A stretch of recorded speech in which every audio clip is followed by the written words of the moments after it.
Hi, my name is Elizabeth Leonard. I'm here to share with you 6 important things to take note when you want to create connection with your prospective client. Number one, you need to know who your ideal clients are. Who are the people you're targeting?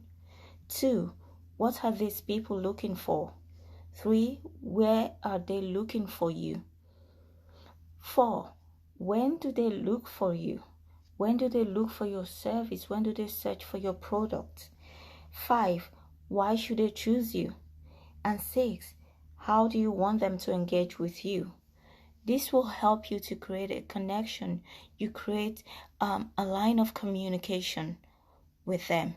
You create an opportunity for them to be able to engage with you or buy from you. So number one, who is your target client or who is your target customer? You need to understand who are the people that will mostly buy or need your service. Who are the people that will mostly need the product that you have? Identifying and gearing your marketing to a specific individual or organization will allow you to make the important emotional connection. And that is the first step in developing a relationship with your potential client. So when you have made an effort to speak or write directly to your ideal client in your target market, then they will feel it. They will feel it. You need to be clear about who you are targeting. So the next one, so the exercise that I would like you to do now in this and in this stage, which is the number one key principle, is who is your target client or your target customer. So describe what this person look like. You need to get really creative with this one and list as many specific details as possible. So if you're a representation of your ideal client, it's going to be better to start with you. First, if you need your kind of service, where do you go? What do you do first? Where do you ask questions? Where do you search? And what makes you desire that kind of service or product? So the next one is, what are they looking for? It's important to understand what your ideal client or your customer are looking for. The kind of product or services they think will solve their problem is important. So you need to be able to help them reach their goals. It's very important to be clear on your answers, because if you don't know what your potential clients are looking for, you won't know what kind of product or service offers to make in your sales cycle. So we usually make offers that we think are relevant. It's time to put your target market first and work to truly understand what they know is relevant. You need to take the time to understand what is relevant to them, what they actually say they want. Then you decide on what you're going to offer them that will meet their needs according to the amount of trust that you have earned at various stages of your sales cycle. So for this exercise, you need to understand what are your potential clients looking for. So, do you think they want a book if you're an author? Do you think they want a book that will help them get clients? Do you think they will need clarity? Do you think they need help with streamlining the information that they have? You need to understand what they say they want, not what you assume. So number 3 key point is, where do they look for you? Do you know where your target markets look for you? Where are they hanging? If they need your service or product, where's the first place they go to? Do they search online? Do they read magazines? Do they call their friends for referrals for the kind of service that you're providing or for the kind of product you're selling? So what other types of business professionals do they trust to get their referrals from? If you don't know, survey your current clients if you have them And if you do not have any clients now, then just build a relationship, connect with your target clients, and just have a conversation with them over a tea virtual chat or a coffee chat by just getting to know them. So always ask this kind of question: how did you come to find me? If they look for you, if they request for your service. If you don't have any clients of your own, like I said, ask a colleague or build a new friendship with your ideal clients from their community, and then have a conversation, a kind of meetup with them. So the next exercise, according to this point, is take note of where your ideal clients look for you. Where are they hanging out? And where do they seek for help for your kind of service? So number 4 key point is, when do they look for you? When do the people in your target market look for your service, for the service you offer? What needs to happen in their personal life or work life for them to purchase the kind of service you have?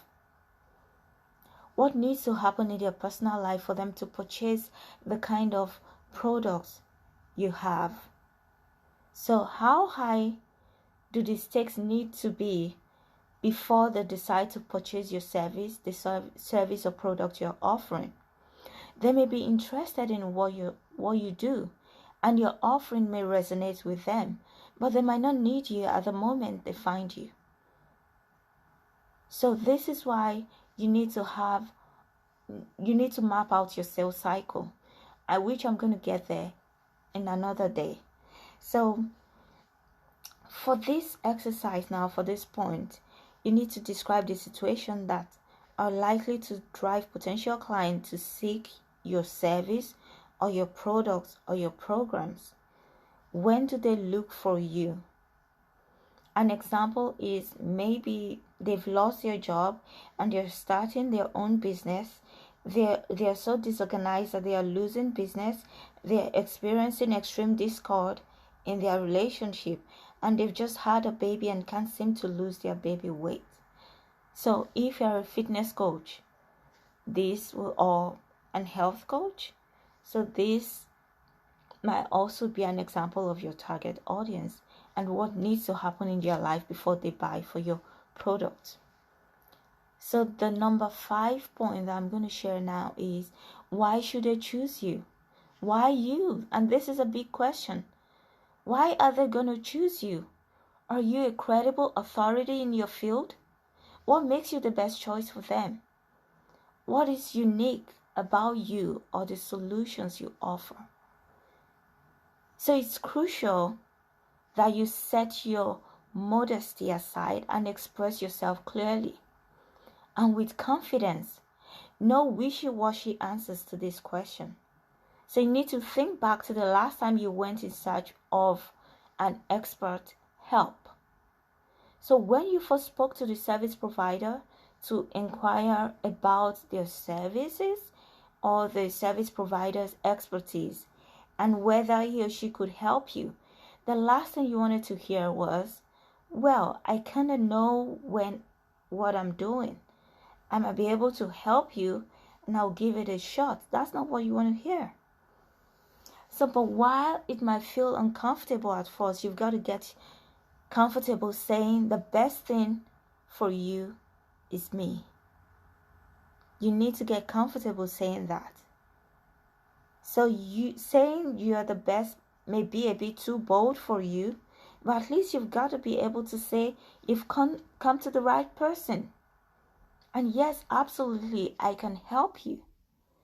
I'm an expert at what I do, and this is how I can help. So bragging is about comparing yourself to others and proclaiming your superiority. But declaring your strength, your skills, your expertise, and your ability to help is not bragging. But you are expressing confidence in what your potential client expect, want, and need to hear from you. So for this point, this is the exercise I'm going to ask you to do. Why should your potential clients choose you? You need to be bold and express yourself fully. This is not a time for modesty. And the last point which I'm going to be talking about is, how do you want them to engage with you? Once potential clients have learned about your service, how would you like them to interact or engage with you? Do you want them to call you directly? Or do you want them to sign up for your newsletter on your website? What is it you want your potential client to do? Naturally, we would love them to immediately purchase our highest price product or program or service. But this is rare. Most of your potential clients used to get to know you. They need to get to know you and trust you over time. So they need to be eased gradually toward what they may perceive to be your high-risk offerings. It's often said that on average you will need to connect with a potential client 7 times before they will purchase from you. Not always. But if you understand this principle, you will be on the road to booking yourself solid. And this can be done a lot faster than if you try to engage in one-step selling. Hi, I'm a business coach. Want to hire me today? No. It's not going to be effective. So, the exercise for this one is, how do you want your potential client to interact or engage with you? Remember, you need to establish a line of communication in the first step in developing a relationship of trust. Clearly define these 6 keys. Clearly defining these 6 keys that I mentioned will help you determine what you want to offer your potential clients in each stage of your sales cycle, which I'm going to be sharing in the coming days, and will help you craft the most effective sales cycle possible. Moreover, defining these 6 keys will also help you tremendously when implementing the process. So feel free to leave out your question in the comment section, and Hal will definitely answer you back. Thank you.